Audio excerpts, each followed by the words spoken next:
नमस्ते दोस्तों। आप सबका स्वागत है मेरे YouTube चैनल में जिसका नाम है फोर्ट्रेस स्टॉक्स। यहाँ पर हम डिफरेंट टाइप के अननोन स्टॉक्स का वेरी डीप एनालिसिस करते हैं। और इस एनालिसिस को करते हैं हम एक क्वांटिटेटिव फ्रेमवर्क पर, जिसे मैं कहता हूँ फोर्ट्रेस। फोर्ट्रेस में एफ का अर्थ है फाउंडेशन, जहाँ पर हम किसी भी कंपनी के बिजनेस मॉडल और उसकी मार्केट अपॉर्चुनिटी का अध्ययन करते हैं। ओ का अर्थ है ओनर्स एंड ऑर्गेनाइजेशन, जहाँ पर हम कंपनी के मैनेजमेंट और उसकी गवर्नेंस को पढ़ते हैं। आर का अर्थ है रेवेन्यू, जहाँ पर हम ये समझते हैं कि कंपनी के रेवेन्यू और प्रॉफिट किस गति से बढ़ रहे हैं। उसके बाद है टी। टी का मतलब है ट्रेजरी एंड फाइनेंसेस, यहाँ पर हम कंपनी की बैलेंस शीट को स्टडी करते हैं। आर का अर्थ है रिटर्न ऑन कैपिटल, जहाँ पर हम वेरियस टाइप के रिटर्न रेशियो को एनालाइज करते हैं। ई का अर्थ है इकोनॉमिक वैल्यू, यहाँ पर हम कंपनी का वैल्यूएशन डिस्कस करते हैं। एस का अर्थ है सिनारियो, जहाँ पर हम डिफरेंट टाइप के बुल, बेयर और बेस केस बनाते हैं कंपनी के प्राइस एक्शन को लेकर के। और एस का अर्थ है लास्ट सेंटिमेंट्स, जहाँ पर हम देखते हैं कि कंपनी के स्टॉक प्राइस के रिस्पेक्ट में सेंटिमेंट्स क्या है मार्केट के और कौन कौन से ट्रिगर्स कंपनी में आते हैं। तो आज जिस कंपनी को स्टडी करने वाले हैं उसका नाम है Forecast Studio Limited. Forecast Studio Limited. Forecast Studio Limited एक asset light, capital efficient, menswear, e commerce and retail model पर काम करती है। आगे हम देखेंगे इसको डिटेल में कि इसका क्या मतलब है। ओके, तो अगर फोरकास्ट स्टूडियो लिमिटेड का बेसिक मॉडल देखें तो जो मेंस वियर होते हैं ये इन्हें सेल करती है। अच्छा, सेलिंग के कई तरीके के हो सकते हैं, जैसे कुछ कंपनीज अपना स्टोर लगा करके वहाँ से अपने कपड़ों को सेल करती हैं। कुछ कंपनीज ऑनलाइन सेल करती हैं। ये जो फोरकास्ट स्टूडियो है ये मेनली मेंस वियर को ऑनलाइन सेल करता है, अलग अलग प्लेटफॉर्म्स के थ्रू, अपने ब्रांड के थ्रू, और इवन थोड़ी बहुत वाइट लेबलिंग भी करता है। तो बिजनेस मॉडल अगर इसका देखें तो एसेट लाइट मॉडल है। आउटसोर्स करता है अपनी मैन्युफैक्चरिंग को। कोलकाता में इसका वेयर हाउस है, वहाँ पे आउटसोर्स करके बिल्ड करता है अपने प्रोडक्ट को और सेल करता है।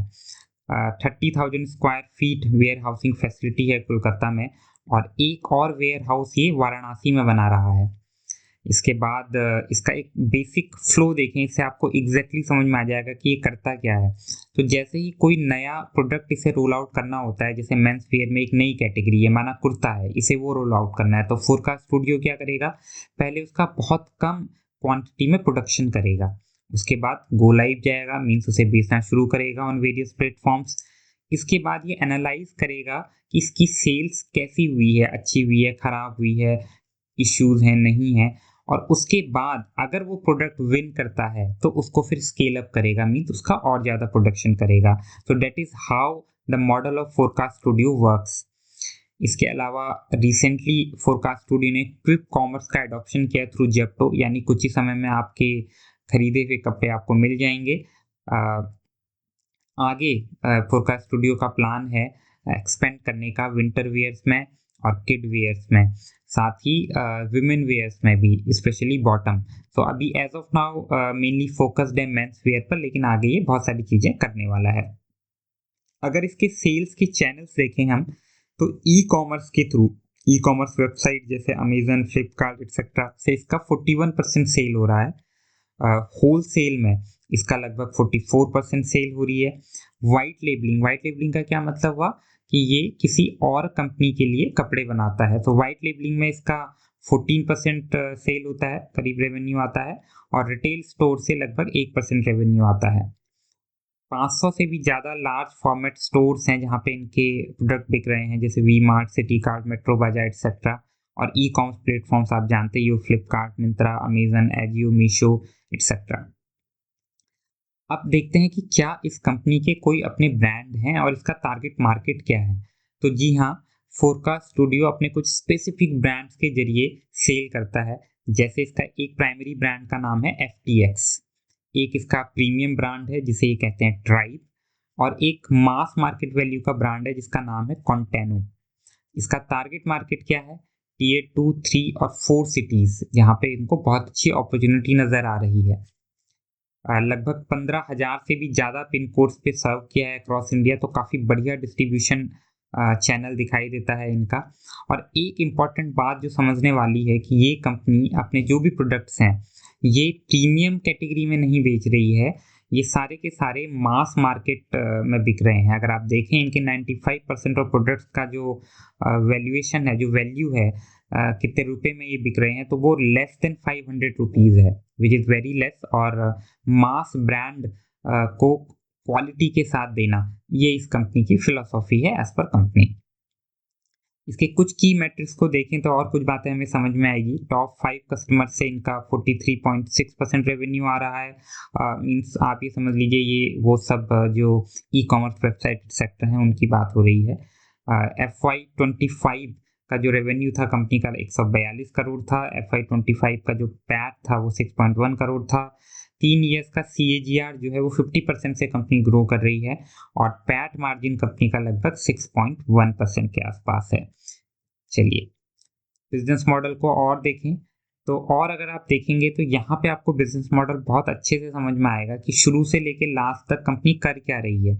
तो सबसे पहले कंपनी क्या करती है, ट्रेंड्स को आइडेंटिफाई करती है कि कौन सा ट्रेंड चल रहा है। भैया कुर्ता ज़्यादा बिक रहा है या शर्ट ज़्यादा बिक रही है, शर्ट में भी किस तरह की शर्ट ज़्यादा बिक रही है, टी शर्ट्स में कैसी चीज़ें मैन पसंद कर रहे हैं। तो आइडेंटिफाई करती है ट्रेंड को। एक बार आइडेंटिफाई हो गया तो जो इन्होंने आइडेंटिफाई किया है उसे फिर ये डिज़ाइन और डेवलप करते हैं। तो डिज़ाइन की इनकी अपनी टीम है, डिज़ाइनर्स हैं जो डिफरेंट टाइप के डिज़ाइन बनाते हैं। एक बार ये डिज़ाइन हो गया इनका तो उस डिज़ाइन को एग्जीक्यूट करने के लिए ये करती है फैब्रिक सोर्सिंग। इसको फैब्रिक मंगाती है पंजाब से, एक्सेट्रा से, बहुत जगह से ये अपना फैब्रिक सोर्स करती है। फैब्रिक सोर्स करने के बाद ये मैन्युफैक्चरिंग कराती है, खुद नहीं करती है। ध्यान दीजिएगा, ये मैन्युफैक्चरिंग कराती है, वेरी एसेट लाइट मॉडल पे काम करती है और आउटसोर्स करती है अपनी मैन्युफैक्चरिंग को। जब ये मैन्युफैक्चरिंग कर रही होती है, करा रही होती है, उस समय ये स्ट्रिक्ट SOP इसने कुछ बनाए हुए हैं एज पर कंपनी, एंड उनसे इसका क्वालिटी कंट्रोल हो पाता है ठीक तरीके से। और एक बार ये बनने के बाद जब मैन्युफैक्चरिंग हो जाती है तो उसे डिफरेंट सेल्स चैनल्स के थ्रू ये सेल करती है। आउटसोर्स मैन्युफैक्चरिंग मैंने आपको बताया, कोलकाता में कोई कैपेक्स नहीं करती, सब कुछ आउटसोर्स करती है। और जो सोर्सिंग है इनकी फैब्रिक की वो लोकल मार्केट से होती है इंडिया से, जहाँ पे क्वालिटी कंट्रोल को इंश्योर करती है। वेयर हाउसिंग फैसिलिटी इनकी कोलकाता में है जो कि वाराणसी में एक्सपेंड हो रही है, ये हम पढ़ चुके हैं। और स्ट्रेटेजिक प्रोडक्ट रूल आउट कैसे करते हैं ये हम पहले समझ चुके हैं। ये वाला डिस्ट्रीब्यूशन भी हमने पढ़ लिया है, कहाँ से इनका कितना रेवेन्यू आ रहा है। ब्रांड इनके हमने पढ़े हैं FTX, ट्राइब और कंटेनो। प्राइस पॉइंट हमने पढ़ लिया, 95% of the products are less than 500 rupees. और टारगेट मार्केट भी हमने पढ़ लिया, Tier 2, 3, 4 सिटीज़ में ये अपना मार्केट टारगेट कर रही है।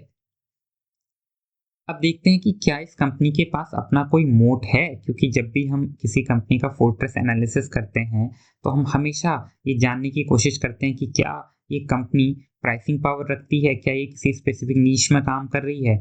चलिए देखते हैं। तो पहले स्ट्रेंथ पे आते हैं।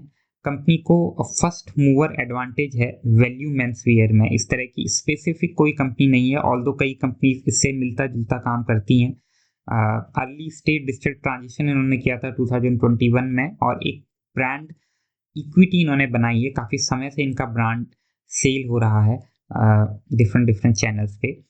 ओमनी चैनल प्रेजेंस है, देखिए ऑनलाइन भी सेल कर रही है, ऑफलाइन भी सेल कर रही है, 500 प्लस रिटेल स्टोर से सेव कर रही है, जो इसे कॉम्पिटिटिव एडवांटेजेस देता है। और स्ट्रेंथ क्या है, सप्लाई चेन एक्सपर्टीज है, क्योंकि काफ़ी समय से अपने प्रोडक्ट्स को सेल कर रही है।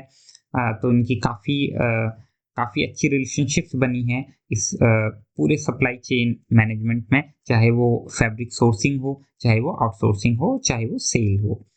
ऑपरेटिंग लेवरेज अगर आप देखें तो नेट मार्जिन इनका इम्प्रूव हुआ है काफ़ी, 1.16% से 5.36% हो गया है 2 साल में, जिससे ये समझ में आ रहा है कि जैसे जैसे कंपनी स्केल कर रही है इनका मार्जिन और बेटर होता जा रहा है और प्राइसिंग पावर थोड़ी सी बेटर हो रही है। फाउंडर को अगर देखें तो उनका एक्सपर्टीज भी एक स्ट्रेंथ के रूप में लिया जा सकता है। 28 साल का ट्रैक रिकॉर्ड है इनका सोर्सिंग में, मैन्युफैक्चरिंग में और रिटेल में। अब बात करें कंपनी की वीकनेसेस की, तो एक सबसे बड़ी वीकनेस है कि कोई ऐसा बहुत बड़ा ब्रांड का मोट है नहीं। मतलब इनका जो सेगमेंट है, अगर आप देखें 500 रुपये से कम में ये बेच रही है मेंस वेयर को, तो वहाँ पर कोई प्राइस सेंसिटिव जनता ज़्यादा होती है, ना कि ब्रांड लॉयल जनता। इस तरीके से हम समझ सकते हैं कि जैसे बहुत प्रीमियम प्रोडक्ट्स होते हैं, माना ज़ारा है, गुची है, इनके लिए लोगों का फैसिनेशन होता है कि भैया मैं इसी ब्रांड को खरीदूंगा। लेकिन जब मास प्रोडक्ट आप बेचते हो तो वहाँ पे प्राइस सेंसिटिविटी लोगों की ज़्यादा होती है। मीन्स अगर हम थोड़ा सा प्राइस को कम कर दें तो लोग दूसरे ब्रांड पे शिफ्ट हो जाएंगे।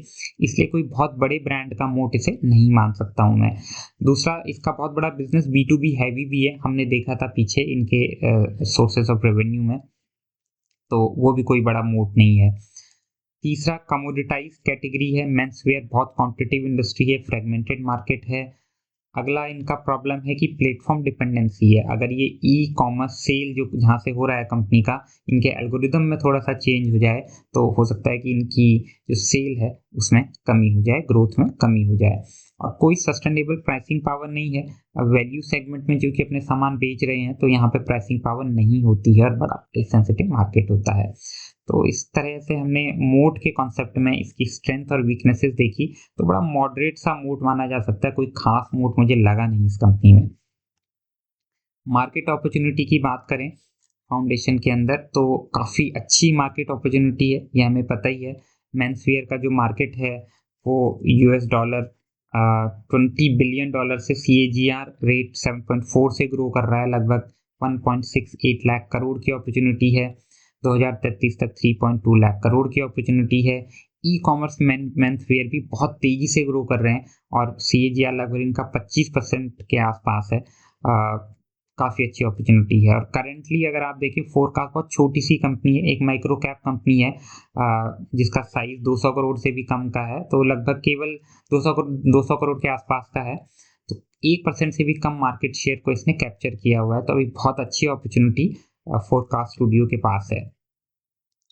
अच्छा, फोरकास्ट स्टूडियो की टेलविंड्स की बात करें, क्यों ये अपॉर्चुनिटी हमें अच्छी नज़र आ रही है, तो एक तो राइजिंग डिस्पोजेबल इनकम्स, हमको पता है जैसे जैसे इंडिया ग्रो कर रहा है, लोगों की पर कैपिटा इनकम बढ़ रही है, पर कैपिटा इनकम बढ़ रही है तो खर्च किस में करेंगे, एक बड़ा सेगमेंट उसमें खर्च होता है कपड़ों पे।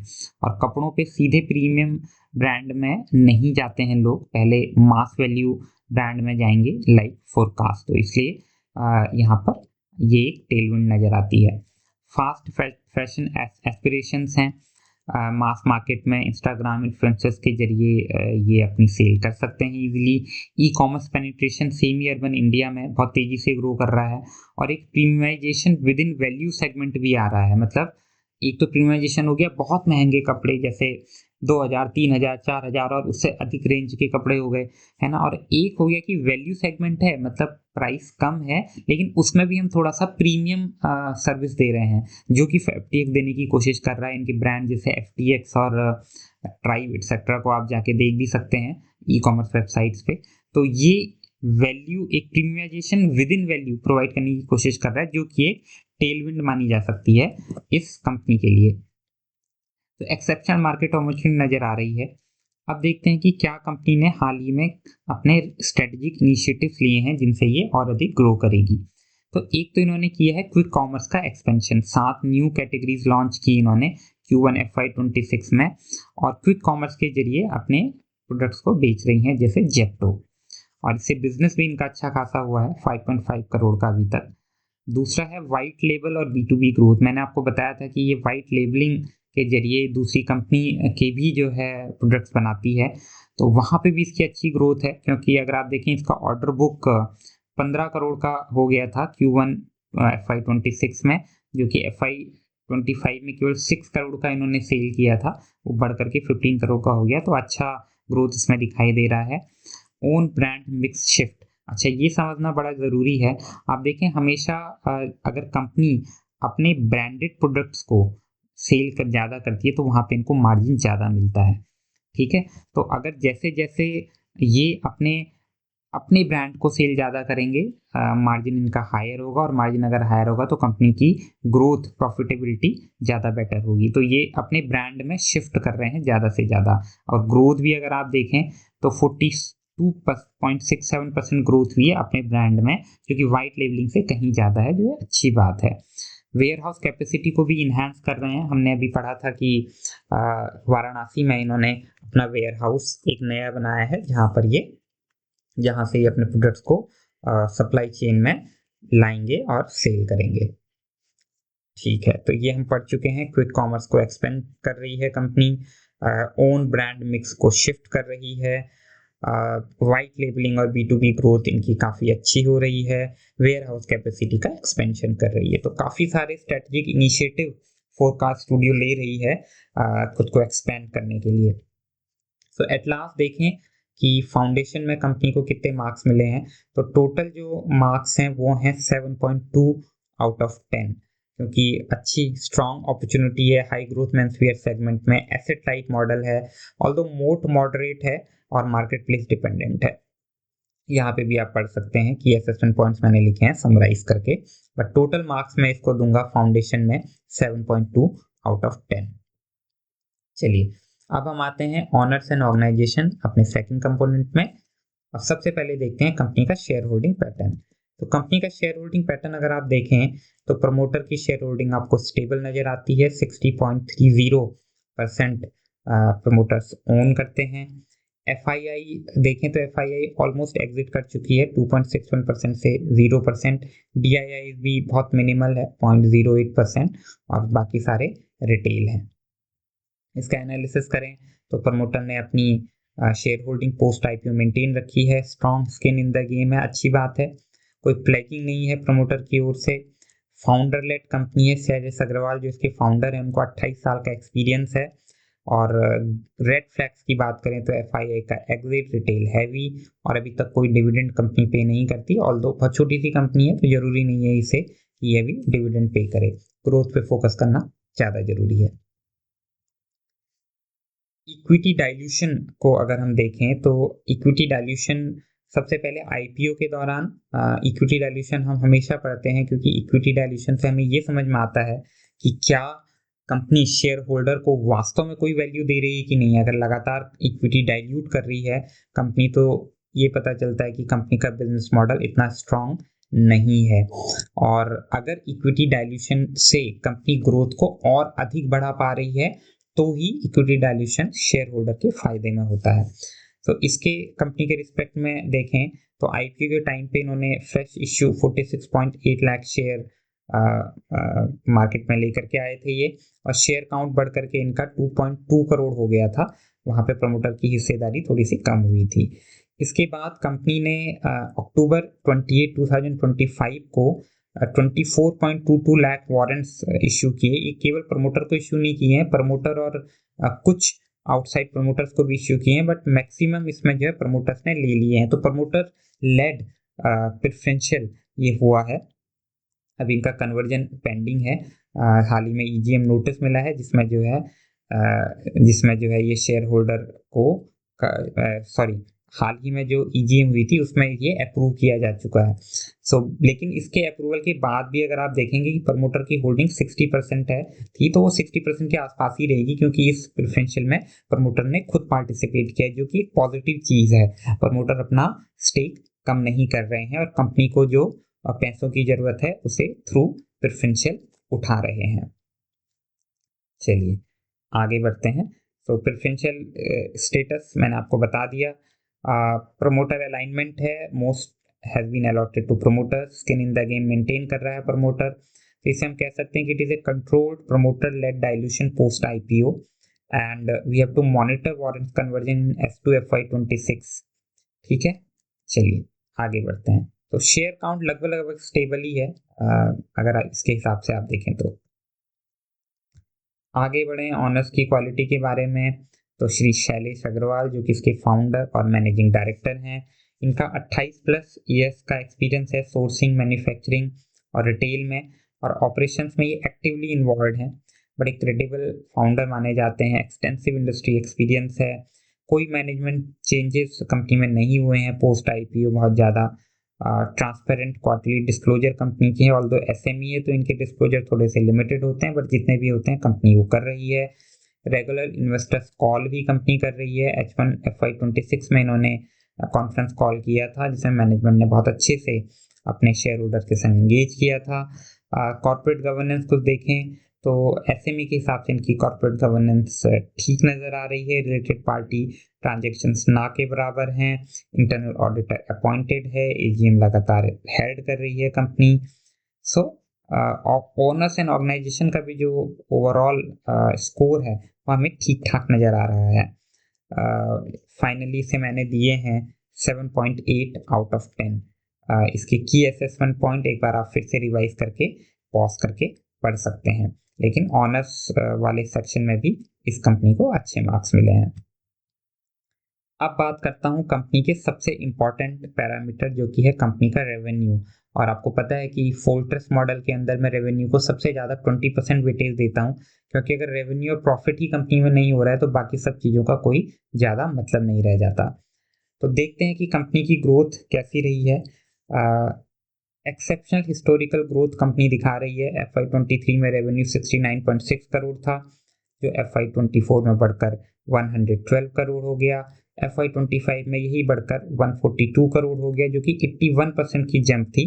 और H1 FY26 में अभी तक कंपनी 83.68 करोड़ का रेवेन्यू कर चुकी है। एबिटा को अगर कंपनी का देखें तो कंपनी का एबिटा 2.4 करोड़ 2023 से बढ़ते बढ़ते 2025 में 13.4 करोड़ हो गया। और बहुत ज़बरदस्त ऑपरेटिंग लेवरेज यहाँ पे कंपनी को मिला है, नज़र आ रहा है। H1 FY26 में भी ऑलरेडी कंपनी 8.87 करोड़ का एबिटा कर चुकी है। पैट को देखें तो FY23 में पैट 1.17 करोड़ था, जो कि बढ़ करके FY25 में 6.1 करोड़ हो गया। लगभग आपके जो है 5 गुने से भी ज़्यादा पैट हो चुका है पिछले 2 सालों में। और इस साल भी अगर आप देखें हाफ ईयरली पैट 5.81 करोड़ हो चुका है।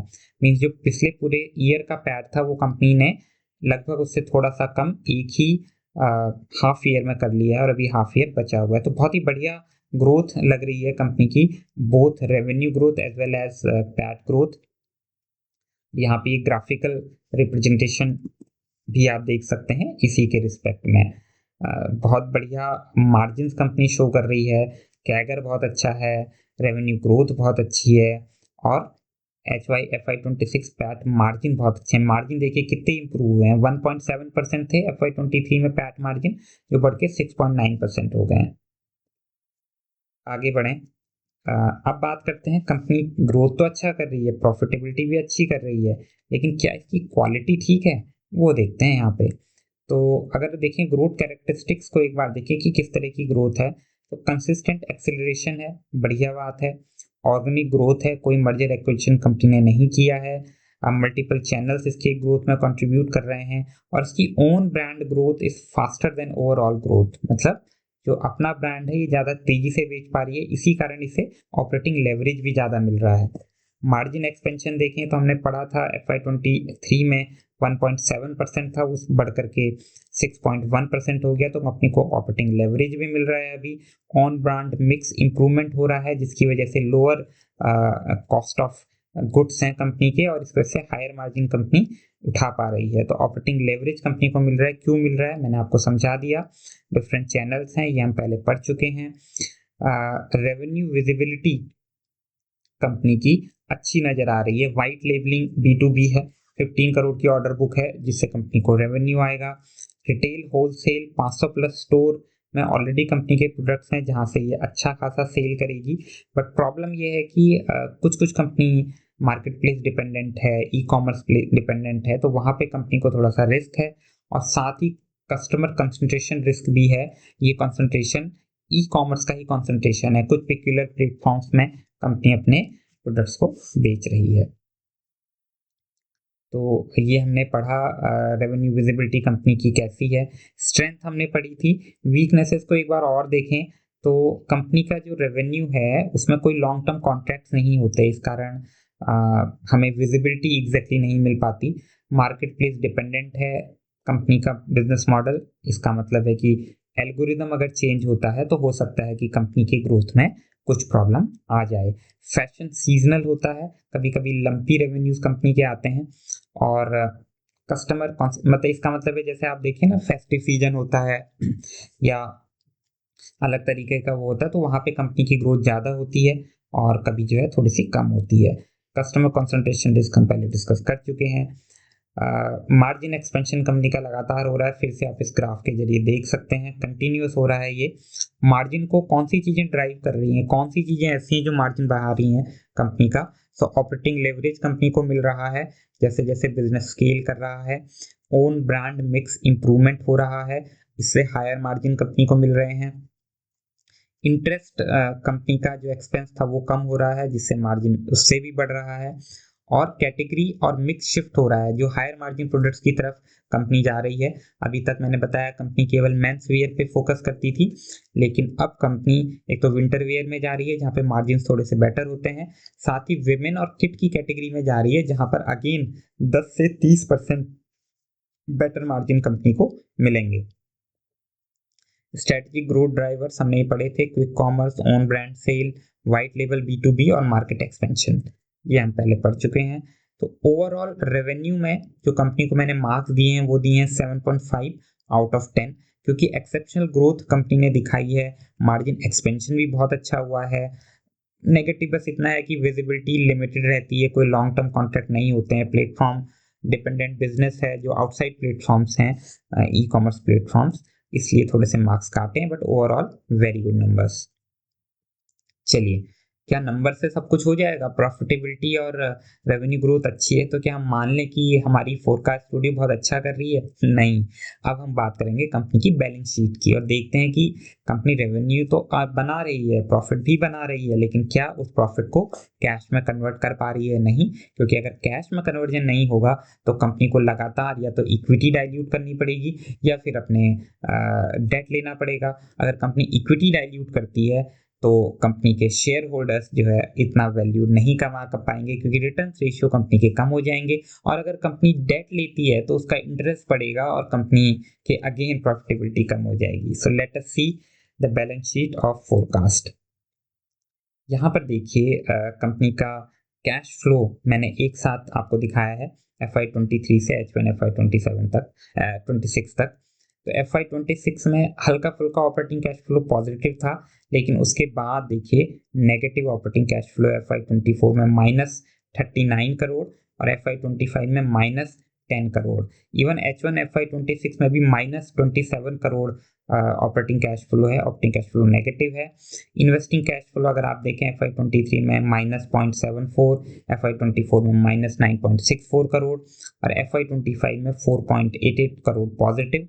और इस समय इन्वेस्टिंग कैश फ्लो काफ़ी नेगेटिव है कंपनी का, -73 करोड़। तो ये जो सारा नेगेटिव ऑपरेटिंग कैश फ्लो है FY26 का, ये कंपनी कैसे इसको पूरा कर पा रही है? तो ये फाइनेंसिंग से पूरा करती है। हमें पता है फाइनेंसिंग कैश फ्लो देखिए, जहाँ पे नेगेटिव होगा वहाँ पे फाइनेंसिंग कैश फ्लो पॉजिटिव होगा, और जहाँ पे financing operating cash flow positive होगा वहाँ पे फाइनेंसिंग कैश फ्लो नेगेटिव होगा, क्योंकि नेट कैश फ्लो कंपनी का जीरो, नेट जो कैश फ्लो है कंपनी का मेंटेन होता है। मतलब अगर जो है कंपनी ऑब्वियसली ऑपरेटिंग में लॉस कर रही है तो कहीं ना कहीं से तो फाइनेंस करेगी कंपनी ना, उससे कम तो कंपनी हो नहीं सकती है। इस वजह से ये कॉन्सेप्ट ही पहले भी मैं आपको समझा चुका हूँ। नेट चेंजेस आप देख सकते हैं, कैश बैलेंस आप देख सकते हैं। ये कैश बैलेंस मेनली जो कंपनी ने डेट लिया है उसकी वजह से है, क्योंकि अभी तो कंपनी ऑपरेटिंग कैश फ्लो के टर्म्स में नेगेटिव ही नजर आ रही है। तो एनालाइज इसको करें, operating cash flow collapse +5.34 in FY23 to deeply negative in FY24-25, जो कि एक कंसर्न है कंपनी के लिए। FY24 का जो ऑपरेटिंग कैश फ्लो इतना नेगेटिव क्यों हुआ? क्योंकि रिसीवेबल्स कंपनी के थे प्लस इन्वेंट्री एक्सपोर्ट करी कंपनी की, इस वजह से कंपनी ने ग्रोथ फेज में कभी कभी ऐसा होता है कि इन्वेंट्री कंपनी ज़्यादा मेंटेन करती हैं, और वही ग्रोथ फेज अभी फोरकास्ट स्टूडियो का चल रहा है। FY25 का ऑपरेटिंग कैश फ्लो देखें वो भी नेगेटिव है। ऑल्दो पैट कंपनी ने दिखाया था 8.63 करोड़ का, लेकिन इसके बावजूद -10 का ऑपरेटिंग कैश फ्लो है। अगेन कंपनी पे प्रेशर नज़र आ रहा है इसकी इन्वेंट्रीज के जरिए, इसके स्टॉक्स के जरिए और रिसीवेबल्स के जरिए।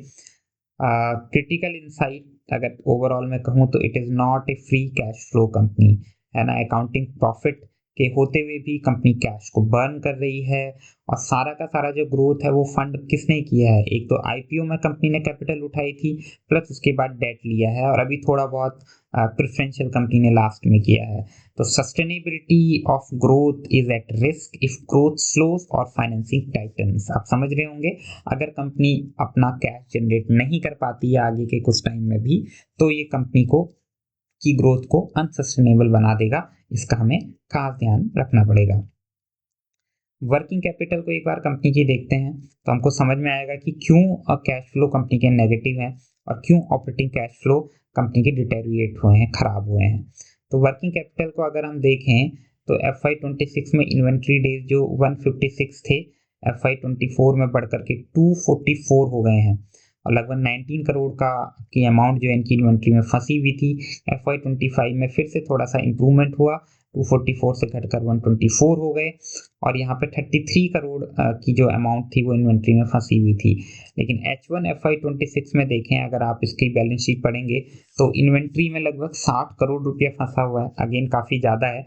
ऑल्दो अपनी कॉन्फ्रेंस कॉल में कंपनी ने इसके बारे में कहा था कि विंटर सीजन के लिए उन्हें काफ़ी इन्वेंट्री अपनी जमा करके रखनी पड़ी थी, क्योंकि पंजाब में बाढ़ वगैरह आई थी, तो पहले से इन्होंने अपनी इन्वेंट्री बना के रखी है ताकि इनको प्रोडक्ट्स को बेचने में और क्लाइंट्स तक पहुंचाने में कोई दिक्कत ना आए। रिसीवेबल डेज को देखें, रिसीवेबल डेज क्या होते हैं, हमने पढ़ा हुआ है कि जो इन तीनों को आप समझते हैं ना, एक बार मैं फिर से बता दूं। इन्वेंट्री डेज होते हैं कि कितने समय तक कंपनी ने जो प्रोडक्ट बनाया है वो अपने गोडाउन में रखा हुआ है, लेकिन अभी तक वो सेल नहीं हुआ है। तो सेल जब हो जाएगा तो वो इन्वेंट्री से सेल में चला जाएगा, लेकिन जब तक नहीं है तब तक वो इन्वेंट्री है। रिसीवेबल क्या होते हैं, आपने सेल कर दिया, लेकिन सेल करने के बाद जो है आपको जो वहाँ से पैसे नहीं मिले हैं अभी क्लाइंट से, ठीक है। और पेबल डेज क्या होते हैं, जिनसे आपने अपना रॉ मटेरियल सोर्स किया उनको भी तो आपको पैसे देने हैं बैकवर्ड, तो वो पैसे कितने दिन में कंपनी दे पा रही है। तो रिसीवेबल डेज अगर आप देखें 63 से FY24 में काफ़ी बढ़ गए थे 284, लेकिन अभी नॉर्मलाइज हो गए हैं 91 FY25 में। लेकिन H1 FY26 में देखें तो यहाँ पे भी लगभग 29 करोड़ की अमाउंट रिसीवेबल में कंपनी की फंसी हुई है। पेबल डेज कंपनी ने काफ़ी कम कर लिए हैं, इसलिए अपने सोर्सिंग जहाँ से कंपनी कर रही है उनको काफ़ी कम समय में ये पैसा दे रही है। इसके बारे में भी मैनेजमेंट से क्वेश्चन किया गया था, तो मैनेजमेंट ने यही कहा कि अपनी क्लाइंट्स के साथ साथ जहाँ से वो सोर्स करते हैं अपने अपने मैन्युफैक्चरर्स और बाकी लोगों को भी वो बहुत अच्छे रिलेशन मेंटेन करते हैं ताकि उन्हें आगे कोई दिक्कत ना आए। Net working capital days cash conversion cycle में अगर देखें 169 थे FY23 में, FY24 में बढ़े थे, लेकिन FY25 में वापस 168 हो गए हैं। वर्किंग कैपिटल डेज अगर देखें दूसरे तरीके से 39 थे FY23 में, FY24 में 99 और FY25 में 122। अगर आप स्क्रीनर में भी देखें एक CCC आपको दिखाई देता है, एक वर्किंग कैपिटल डेज आपको दिखाई देता है। दोनों में क्या डिफरेंस है, एक्चुअली दोनों एक तरीके से वर्किंग कैपिटल डेज ही दिखा रहे हैं, लेकिन चूंकि इनके जो कैलकुलेशन की मेथोडोलॉजी है वो बड़ी अलग है, इस वजह से इसमें आपको डिफरेंस देखने को मिल रहा है। CCC तो बड़ा सिंपल है, आपका किस समय से, CCC का मतलब है कैश कन्वर्जन साइकिल, मीन्स आपका पैसा कितने समय में कैश में कन्वर्ट हो पा रहा है। तो इन्वेंट्री डेज के समय कैश में कन्वर्ट होता है नहीं, रिसीवेबल डेट के समय कैश में कन्वर्ट होता है नहीं, तो इन दोनों को हम कर देते हैं सम, और इसमें से माइनस कर देते हैं पेबल डेज को, क्योंकि पेबल डेज तो आपके पास पड़ा ही हुआ है कैश में, वो आपको दूसरे को पे करना है, इसलिए 156 + 63 - 50 ये निकल जाता है 169। तो ये तो निकलती है सिंपल इस तरीके से। लेकिन वर्किंग कैपिटल डेज इसमें हम जो है बाकी इसके फैक्टर्स को एनालाइज नहीं करते, जबकि वर्किंग कैपिटल डेज में जो कैश एंड कैश इक्विवेलेंट पहले से पड़े हुए हैं और इसकी मेथोडोलॉजी थोड़ी सी अलग है, उनको भी काउंट करते हैं, इस वजह से इसमें हल्का सा आपको डिफरेंस नजर आ रहा है।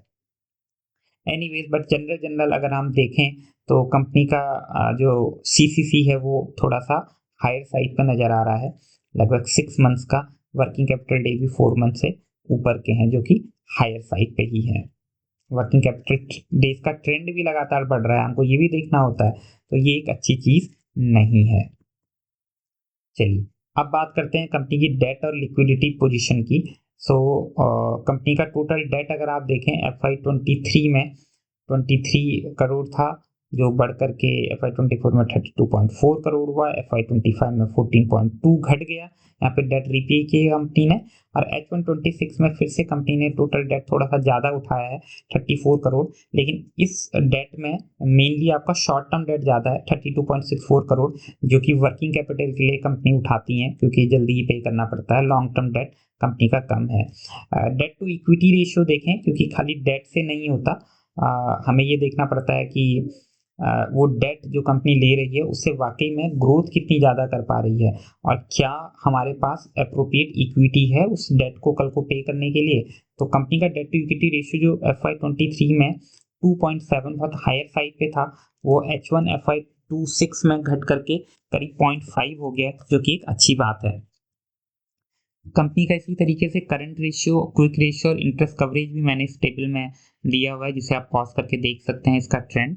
लेकिन मैं आपको बताऊं, एज ऑफ नाउ कंपनी का जो करंट रेशियो है वो है 2.69, जो कि एडिक्वेट नज़र आता है एक तरीके से कंपनी के जो डेट हैं और लाइबिलिटी हैं उनको पे करने के लिए। Current ratio, quick ratio, interest coverage, मैं फिर से बता दूं क्या होते हैं। करंट रेशियो का मतलब क्या है कि कंपनी की जो लाइबिलिटी है और कंपनी की होती हैं एसेट, करंट लायबिलिटी और करंट एसेट। तो क्या कंपनी की करंट एसेट कंपनी की करंट लायबिलिटी को पूरा करने के लिए काफ़ी है, ये हमें पता चलता है करंट रेशियो से। क्विक रेशियो से क्या पता चलता है, अगेन सेम चीज़ होती है, बस इसमें अंतर ये हो जाता है कि इन्वेंट्री को हम हटा देते हैं क्विक रेशियो में, मतलब क्योंकि इन्वेंट्री तो फंसी हुई है एज ऑफ नाउ, तो उसे हम एक तरीके से एसेट नहीं मान सकते, इन्वेंट्री, रिसीवेबल्स एक्सेट्रा को।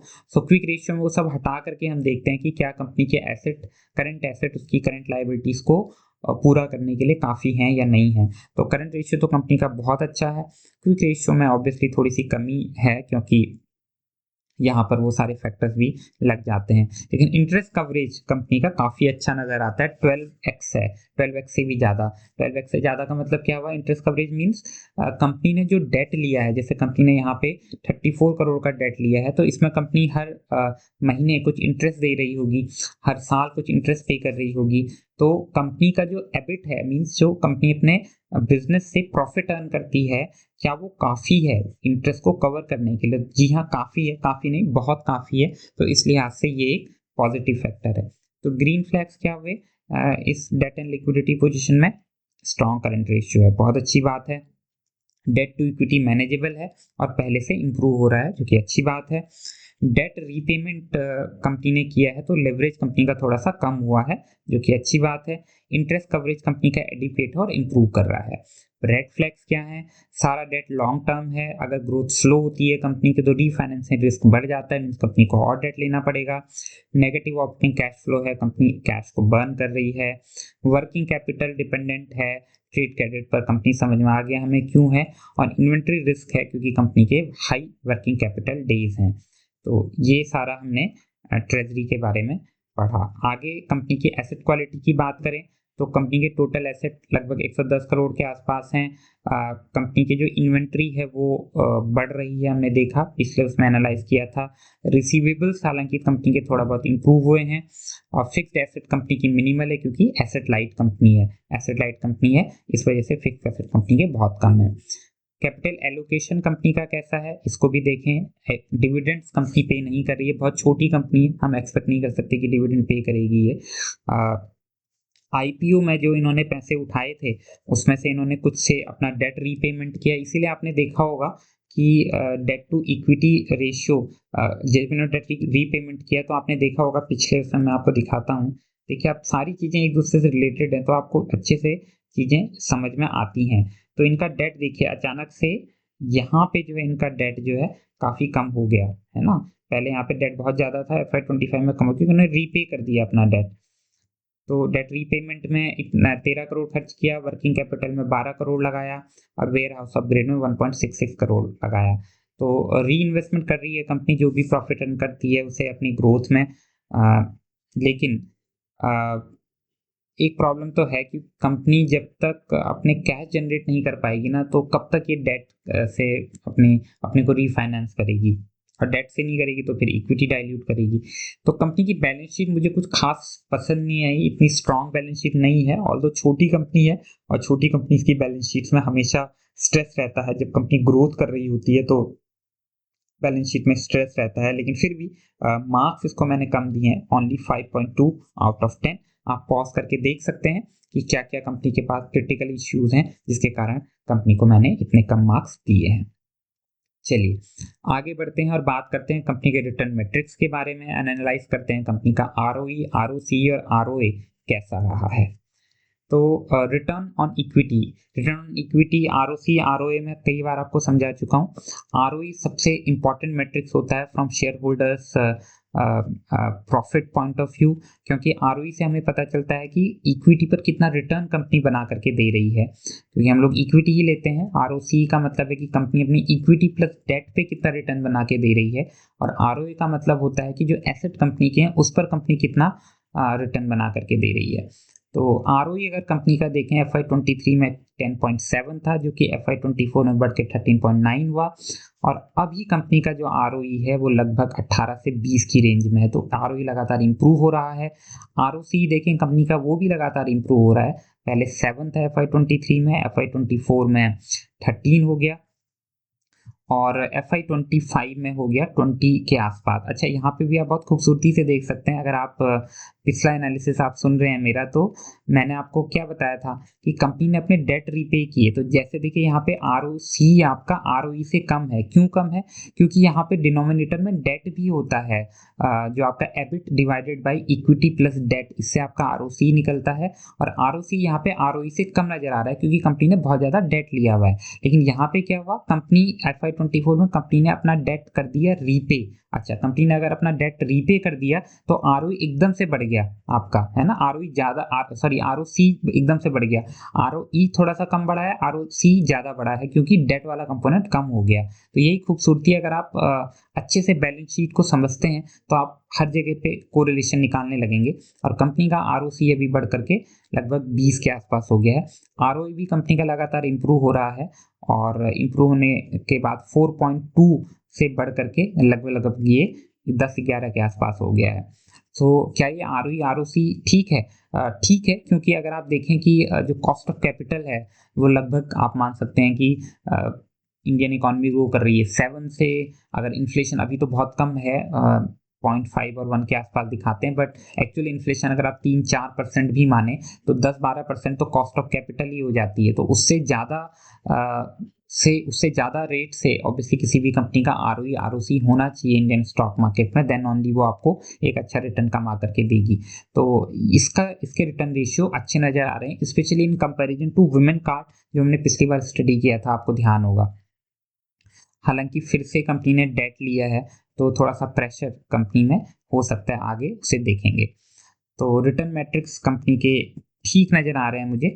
यहाँ पे कंपैरिजन मैंने किया है विमेन कार्ड से, नायका से, डीमार्ट से, हालांकि एग्जैक्ट पेयर्स नहीं है, बट फिर भी आप देखें तो जो विमेन कार्ड और नायका से, दोनों से ROE और ROC बेटर है, कंपनी का ROA भी बेटर है। डीमार्ट से कम है। डीमार्ट एक बहुत ही डेवलप्ड बिजनेस मॉडल है, और इस वजह से कंपनी का ROE ROC ROA बहुत अच्छा है, और वहाँ पे लगातार जो है कंपनी ग्रो बहुत अच्छे से करती है, अपने एसेट को बहुत अच्छे से घुमाती है। तो इसके जो रिटर्न रेशियो है वो कुछ हद तक सुपीरियर हम समझ सकते हैं अपने पीयर से। और पीयर कंपैरिजन करें, ये हमने पीयर कंपैरिजन किया था अभी इसका, तो ये हम ऑलरेडी देख चुके हैं। Women card, Nykaa, e commerce का एवरेज देखें तो ROE लगभग 12 से 18 रहता है, फोरकास्ट का इसके ऊपर ही है। ROC 15 से 20 तक रहता है, लगभग उसी रेंज में, हायर रेंज में, और ROE भी इसका हायर रेंज में है। तो एज ऑफ नाउ हमें फोरकास्ट मुझे अच्छी नज़र आ रही है इसके रिटर्न रेशियो के पर्सपेक्टिव से। तो ROE जो 20.6 का है ये इंडस्ट्री को एक्सीड कर रहा है, ये हमने पढ़ लिया। ROC भी अच्छा है, रिटर्न रेशियो इंप्रूव हो रहे हैं, एसेट लाइट मॉडल है, तो जो कि बहुत अच्छी बात है इस कंपनी के लिए।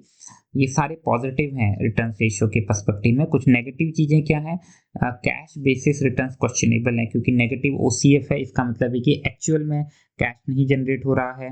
रिटर्न्स को आप देख सकते हैं कि अभी जो है पहले के रिटर्न्स, क्योंकि कंपनी बहुत छोटी कंपनी है एक तरीके से, तो रिटर्न्स इन्फ्लेटेड भी नज़र आ सकते हैं, क्योंकि आईपीटी इक्विटी रेज हुआ था, उसकी वजह से कंपनी अभी ग्रोथ कर रही है बहुत ज़बरदस्त। लेकिन अगर अगर इन फ्यूचर कंपनी को ग्रो करना है तो अपने इंटरनल कैश से ग्रो करना पड़ेगा, नहीं तो ये नहीं हो पाएगा।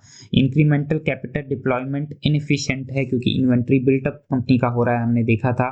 और प्रोडक्टिव कैपेक्स कंपनी ने अभी वाराणसी का किया है, बट उसके अलावा कुछ खास हुआ नहीं है, कंपनी का मॉडल भी उस तरीके का नहीं है, इसलिए सस्टेनेबिलिटी कंसर्न नज़र आती है अगर ओसीएफ नेगेटिव ही रहता है तो। एफिशिएंसी मैट्रिक्स को देखें अगर हम, अब इन्हीं से हम कुछ और रेशियो को देखेंगे, एसेट टर्नओवर, इन्वेंट्री टर्नओवर और रिसीवेबल टर्नओवर। इनका मतलब सिंपल है। एसेट टर्नओवर का क्या मतलब है कि कंपनी अपने एसेट से जो आपका टर्नओवर है वो कितनी बार घुमा पा रही है अपने एसेट्स को। एक तरीके से बहुत ही सरल शब्दों में अगर मैं आपको समझाऊं, इसका जो एसेट टर्नओवर अगर आप देखें FY23 में 0.77 था, जो कि H1 FY25 में बढ़ करके 1.9 हो गया एस्टिमेटेड, और एक अच्छी ट्रैजेक्टरी नज़र आ रही है, एक पॉजिटिव ट्रैजेक्टरी नज़र आ रही है एसेट टर्नओवर की। इसका मतलब है कि एसेट टर्नओवर बेहतर और बेहतर हो पा रहा है कंपनी का। इन्वेंट्री टर्नओवर भी कंपनी का पहले से बेहतर हुआ है, 2.34 से बढ़ करके कंपनी का एसेट टर्नओवर हो गया है 2.8 के आसपास एज ऑफ नाउ। रिसीवेबल का टर्नओवर भी कंपनी का बढ़ता हुआ नजर आ रहा है, 5.78 से बढ़ करके हो गया है 10+। इसमें आप बहुत चीज़ें ना भी सोचें तो बहुत सिंपल भाषा में अगर समझने की कोशिश करें तो एसेट टर्नओवर का मतलब है कि कंपनी के जो एसेट हैं, है ना, कंपनी अपने रेवेन्यू किससे कमा रही है, अपने एसेट से ही कमा रही है। एक तरीके से कंपनी के एक तो टोटल एसेट्स होते हैं और एक होता है फिक्स्ड एसेट, है ना। अच्छा, उन एसेट पे कंपनी क्या करती है, रेवेन्यू कैसे कमाती है, बेसिकली सेल करती है। तो अगर आपको एसेट टर्नओवर निकालना हो तो आप कैसे निकालोगे कि कंपनी के देखोगे कि सेल क्या है और कंपनी के एसेट क्या है ना, और उनको डिवाइड कर लोगे और उससे आपका निकल जाएगा एसेट टर्नओवर। और एसेट टर्नओवर क्योंकि एसेट जो है इसके बॉटम में होता है, डिनोमिनेटर में होता है, इसका मतलब है कि हम ये देखते हैं कि हर एक रुपी जो, मतलब जैसे हर एक रुपए के एसेट पे कंपनी कितना पैसा कमा पा रही है, कितना टर्नओवर कर पा रही है, वो होता है एसेट टर्नओवर। तो मेरे ख्याल से आपको ये समझ में आ गया होगा। अच्छी बात है कि ये बढ़ती ट्रैजेक्टरी में है, पॉजिटिव ट्रैजेक्टरी में है, इम्प्रूव हो रहा है। लेकिन नेगेटिव ये है कि ओवरऑल एब्सोल्यूट नंबर अगर आप देखें तो इतना कोई बहुत अच्छा नज़र नहीं आ रहा है। ठीक है, आगे बढ़ते हैं। आगे बढ़ें अगर कंपनी के, और फाइनली मैं रिटर्न रेशियो को ओवरऑल एनालिसिस करूँ तो कंपनी को मैंने दिए हैं 7.1 आउट ऑफ 10, जो कि एक एवरेज टू गुड स्कोर है।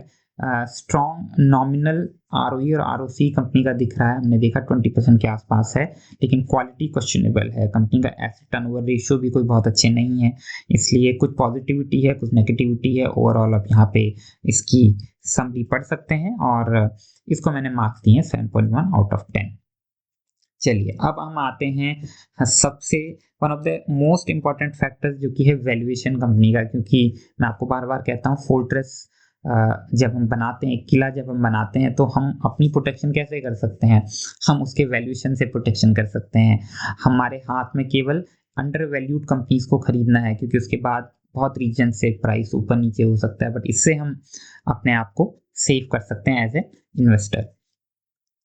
चलिए अलग अलग पैरामीटर्स पे देखेंगे कि कंपनी का वैल्यूएशन कैसा है। P/E रेशियो पे देखें तो कंपनी 19 to 20x पर ट्रेड कर रही है, पीयर एवरेज 30 to 45x है। इसका मतलब है काफ़ी फेयर टू चीप कंपनी का वैल्यूएशन है। On P ratio, PB ratio पे देखें तो कंपनी का पीबी रेशियो है 3.2x, जबकि पीयर एवरेज का 4 to 6x। तो यहाँ पे अगेन कंपनी थोड़ी सी चीप नज़र आती है। प्राइस टू सेल्स रेशियो अगर कंपनी का देखें तो वो है 1.2 to 1.3x, जो काफ़ी ज़्यादा चीप है, क्योंकि पीयर्स लगभग इसके 2.4 to 4x के आसपास प्राइस टू सेल्स रखते हैं। EV बाय एबिटा पे देखें कंपनी की तो 14.7x एस्टिमेटेड है कंपनी का लगभग, जबकि पीयर एवरेज इसका 18 to 25 है। तो यहाँ पे भी ये चीप नज़र आ रही है। तो हर लिहाज से कंपनी का वैल्यूएशन काफ़ी अच्छा दिखाई दे रहा है। मार्केट कैप टू सेल्स, जो कि अगेन एक बड़ा इंपॉर्टेंट फैक्टर है, वो भी देखें कंपनी का तो केवल 1.26x है, जबकि पीयर का एवरेज जो है 3x से भी ऊपर का है। तो कंपनी की वैल्यूएशन अगर देखें हर फैक्टर पे कंपनी अंडर वैल्यूड या फेयर नज़र आ रही है, जो कि बहुत अच्छा है। हिस्टोरिकली भी देखें तो कंपनी का जो मैक्सिमम वैल्यूएशन हुआ था गया था अपने आईपीओ आने के बाद वो था 26.7x और मिनिमम जो कंपनी का वैल्यूएशन गया है वो है 7.5x। तो अगर अभी कंपनी का वैल्यूएशन देखें तो 19.4x है पी रेशियो में, जो कि अपने हिस्टोरिकल लो से ही थोड़ा सा ऊपर है, हाई के आसपास नहीं है, इसलिए हिस्टोरिकली भी कंपनी अंडर वैल्यू नज़र आ रही है। तो वैल्यूएशन के पर्सपेक्टिव से मुझे कंपनी ठीक नज़र आती है। पीयर का वैल्यूएशन कंपेयर करें, एग्जैक्ट पेयर नहीं है, अगेन विमेन कार्ड नाइका हमने पिछले उसमें भी पढ़े थे, लेकिन फिर भी एक जनरल अंडरस्टैंडिंग के लिए देखें तो मोस्टली उसमें जो है कंपनी आपको जो है चीप नज़र आएगी, पी रेशियो कंपनी का कम है। विमेन कार्ड से एग्जैक्टली कंपेयर करें, ये भी इसी तरीके की छोटी सी कंपनी है और लगभग विमेन सेंट्रिक है, जो हमने पिछले वीडियो में पढ़ा था, उनके प्रोडक्ट्स बेचती है। थोड़ा सा मॉडल अलग है, बट हाँ हम कंपेयर करना चाहें तो विमेन कार्ड का जो पी है उससे थोड़ा सा कम है, फोरकास्ट का पीवी रेशियो थोड़ा सा ज़्यादा है, पी बाई एस काफ़ी कम है, ईवी बाई एबिटा हल्का सा ज़्यादा है और आरओई कंपनी का ज़्यादा है। इसलिए जो है ओवरऑल मैं ये समझता हूँ कि company forecast studio as of now थोड़ी सी अंडर वैल्यूड है in comparison to its peer and in comparison to its historical valuation. So P fair to cheap है, पी भी फेयर है, ट्रेड कर रही है कंपनी 15% डिस्काउंट पे अपने एवरेज पी से, डिस्पाइट इसकी जो ग्रोथ रेट है वो काफ़ी अच्छी है। 50% का ग्रोथ इंजन आपको लगभग जो है काफ़ी कम पी पे मिल रहा है, 19 to 20 पी पे मिल रहा है, ठीक है। तो इस लिहाज से ये अच्छा नज़र आ रहा है। डिस्काउंट क्यों कंपनी को इतना डिस्काउंट मिल रहा है? क्योंकि नेगेटिव ओसीएफ है, एसएमई लिस्टिंग है, इतना ट्रस्ट नहीं होता, लिक्विडिटी कम होती है, एफआईडीआईए है नहीं, वर्किंग कैपिटल पे स्ट्रेस है, इन सब रीजन से इसका वैल्यूएशन थोड़ा सा कम नज़र आ रहा है। तो ओवरऑल अगर हम वैल्यूएशन पे मार्क्स दें कंपनी को तो 7 आउट ऑफ 10 मैंने मार्क्स दिए हैं, जो कि एक फेयर स्कोर है। कंपनी बहुत ज़्यादा अंडर वैल्यूड नहीं है लेकिन ओवर वैल्यूड भी नहीं है, एक तरह से फेयर वैल्यूएशन कंपनी का है। यहाँ पे हम कंपनी की वैल्यूएशन के रिलेटेड समरी पढ़ सकते हैं, लेकिन मैंने इसे मार्क्स दिए हैं 7 आउट ऑफ 10।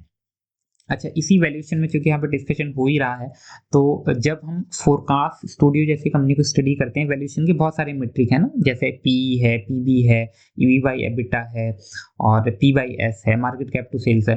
तो नॉर्मली जो इस तरह की कंपनीज होती हैं ई कॉमर्स वाली, उनको हमें देखना चाहिए पी बाई एस बड़ा इंपॉर्टेंट फैक्टर होता है वहाँ पे, प्राइस टू सेल्स कैसा है, क्योंकि बाकी चीज़ें कुछ डिस्टॉर्ट हो सकती हैं। आपका ईवी बाय एबिटा में डेट अगर कंपनी ने ज़्यादा लिया तो वो डिस्टॉर्शन दिखा देगा। पी रेशियो जो है आप में कई बार जो है जो वर्किंग कैपिटल स्ट्रेस हो रहा है कंपनी का उसको अकाउंट में नहीं लेता है, इसलिए पी बाई एस एक अच्छा मेट्रिक और उस पर फोरकास्ट स्टूडियो काफ़ी अंडर वैल्यू नज़र आ रही है।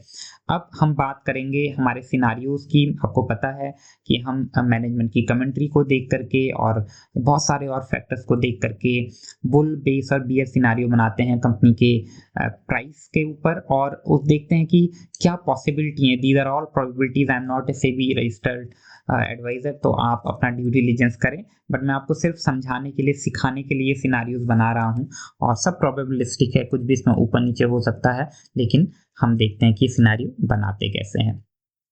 तो सबसे पहले मैं बियर केस का सिनारियो बनाऊंगा। तो बियर केस में कब बियर केस होगा कंपनी का, जैसे मैं मानूं कि भाई इनका ओसीएफ रहता है नेगेटिव, ठीक है, FY26 में नेगेटिव रहता है, इन्वेंट्री क्लियर नहीं होती है, वर्किंग कैपिटल डेज इनके 140 से ज़्यादा ही रहते हैं, डेट रिफाइनेंसिंग चैलेंजेस इनके रहते हैं, फैशन डिमांड स्लो डाउन कर जाती है और डेट कोवेनेंट वॉल्यूशन और रिस्ट्रक्चरिंग कंपनी में होने लगती है, मतलब कंपनी हर तरीके से प्रॉब्लम में घिर जाती है। और साथ में जो पी मल्टीपल है इसका, वो पी मल्टीपल भी जो है बहुत कम हो जाता है, जैसे केवल 14x का पी मल्टीपल मैंने इसे दिया है बियर केस में, अगर बियर मार्केट आ जाता है तो।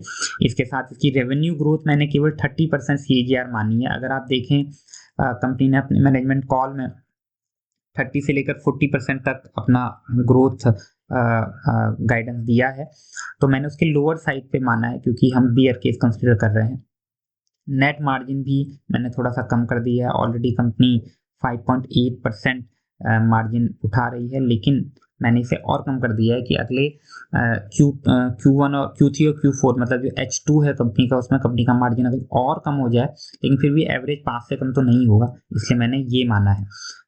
और revenue growth, net multiple, P multiple, इसके थ्रू अगर आप देखें तो इसकी एजम्पशन पे कंपनी का रेवेन्यू नज़र आ रहा है आपको 184.6, 30% ग्रोथ पे। पैट मार्जिन मैंने माना है 5%, तो पैट निकल के आता है 9.23, पी निकल के आता है 14x, शेयर प्राइस निकल के आता है 74,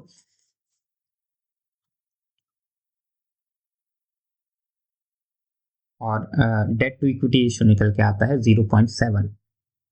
FY27 में देखें तो रेवेन्यू निकल के आता है 239.9 करोड़, 30% ग्रोथ पे। पैट मार्जिन है 5%, पैट निकल के आता है 12 करोड़, पी मैंने रखा है 14 और शेयर प्राइस निकल के आता है 96, और डेट टू इक्विटी है 0 पॉइंट। डेट टू इक्विटी को आप इग्नोर भी कर सकते हैं, मेनली आप शेयर प्राइस को देखेंगे कैसी कैलकुलेशन हुई है।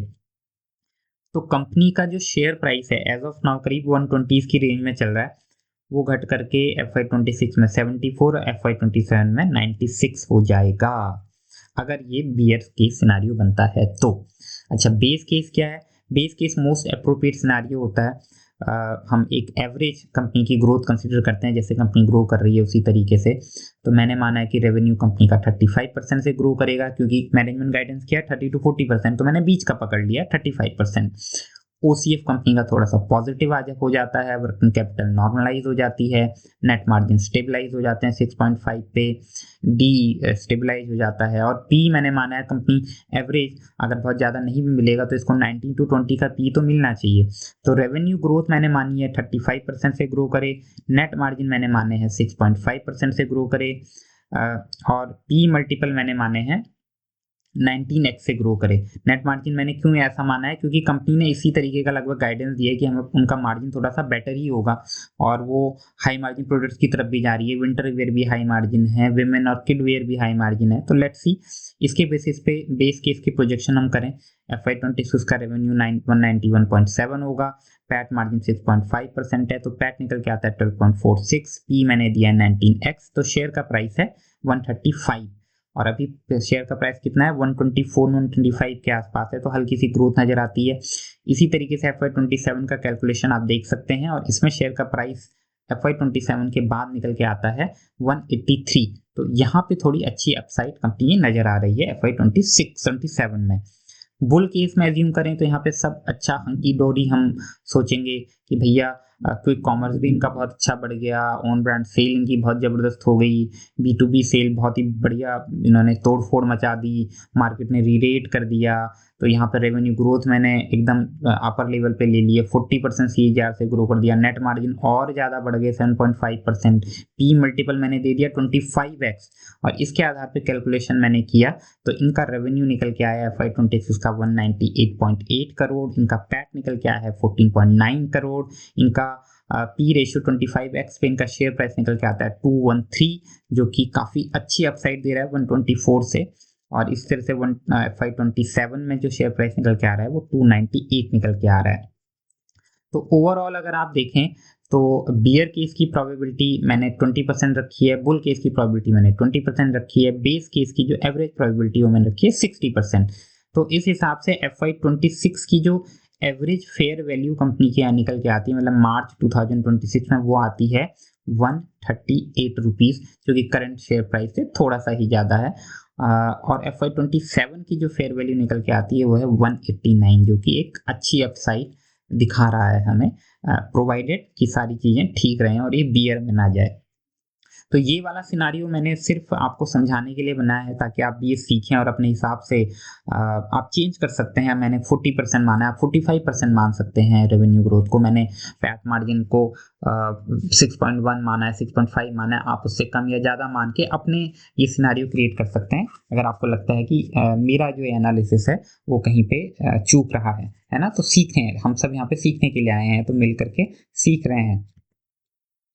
सिनारियोस की बात करें कंपनी के, तो मैंने कंपनी को दिए हैं 6.8 आउट ऑफ 10, जो कि एक एवरेज टू फेयर स्कोर है, क्योंकि FY26 में तो बहुत ज़्यादा अपसाइड नहीं नज़र आ रही है इसके अकॉर्डिंग, अगर कंपनी हमें सरप्राइज ना करे तो, बट हाँ FY27 में कंपनी में एक अच्छी अपसाइड नज़र आ रही है। आप इसको यहाँ पे की असेसमेंट पॉइंट इसके समराइज मैंने किए हैं, उसे देख सकते हैं। सेंटीमेंट्स देखें तो कंपनी के कुछ पॉजिटिव मार्केट सिग्नल हैं। H1 का रिजल्ट बहुत अच्छा आया है। मार्जिन एक्सपेंशन कंपनी का एविडेंट है। न्यू चैनल ट्रैक्शन कंपनी में नई चीज़ें हो रही हैं। क्विक कॉमर्स रेवेन्यू जनरेट कर रहा है, ये बढ़ता रहेगा। P2B की ऑर्डर ग्रोथ कंपनी की आई है। फाउंडर में कॉन्फिडेंस नज़र आता है, कोई इनसाइडर सेलिंग नहीं हुई है। इवन जो प्रेफरेंशियल भी इशू है वो फाउंडर लेड प्रेफरेंशियल है कंपनी का। ऑपरेशनल इंप्रूवमेंट हुए हैं। डेटर डेज जो है वो बेटर हुए हैं। रिटर्न्स जो है कंपनी रिटर्न रेशियो कंपनी के अच्छे हैं। और कॉशन सिग्नल्स की बात करें तो FII का पूरा एग्जिट हो गया है। फाइनेंशियल कंसर्न्स हैं, नेगेटिव ऑपरेटिंग कैश फ्लो है, वर्किंग कैपिटल पे स्ट्रेस है, डेट जो है कंपनी का शॉर्ट टर्म है। लिक्विडिटी कंपनी की कम रहती है because of being an SME company. Capital आपकी ट्रैप हो सकती है। स्टॉक पैटर्न जो है कंपनी का पहले ऊपर गया था, फिर करेक्शन हो गया नीचे, और लगभग न्यूट्रल जोन में कंपनी का स्टॉक प्राइस नज़र आ रहा है एज ऑफ नाउ। तो लिक्विडिटी के चैलेंजेस हैं क्योंकि छोटी सी कंपनी है, 200 plus market cap, 200 crore market cap के आसपास की, तो कम शेयर इसमें ट्रेड होते हैं। बहुत बड़ी पोजीशन लिक्विड नहीं, लिक्विड बहुत बड़ी पोजीशन में अगर आप इसमें इन्वेस्ट करते हैं तो आपको लिक्विडिटी का प्रॉब्लम हो सकता है। बिड आस्क स्प्रेड भी कंपनी का थोड़ा सा ज़्यादा है टेक्निकली, अगर आप देखें तो एग्जिट डिफिकल्टी हो सकती है, और इसी कारण से इसका वैल्यूएशन भी कंपनी का कम रहता है। यही कारण है कि SMEs को नॉर्मली मेन बोर्ड कंपनी से थोड़ा सा कम वैल्यूएशन मिलता है because of liquidity concern. Overall अगर सेंटीमेंट्स की मैं बात करूं तो मैंने इसे दिए हैं 6.5 आउट ऑफ 10। इसको समराइज मैंने किया है, जिससे आप यहाँ पे देख सकते हैं कि क्या क्या पॉजिटिव चीज़ें हैं, क्या क्या नेगेटिव चीज़ें हैं in terms of sentiments and market signals. तो अब हम एंड करते हैं अपनी इस प्रेजेंटेशन को, अपने इस एनालिसिस को, फोर्टेक्स एनालिसिस को, और एंड में हम क्या करते हैं, हम ओवरऑल जो स्कोर दिए हैं उनको समराइज करते हैं और ओवरऑल स्कोर पे पहुंचते हैं फोरकास्ट स्टूडियो के।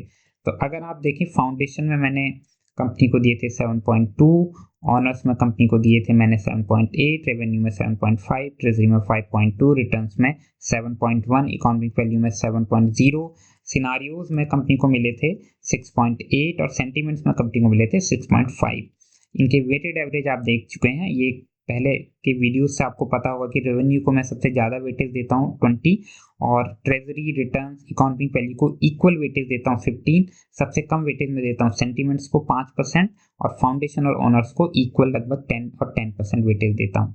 तो वेटेड एवरेज के हिसाब से जो कंपनी का ओवरऑल स्कोर नज़र आ रहा है फोर्ट्रेस का, वो है 6.8 आउट ऑफ 10, तो जो कि एक अच्छी कैटेगरी में है।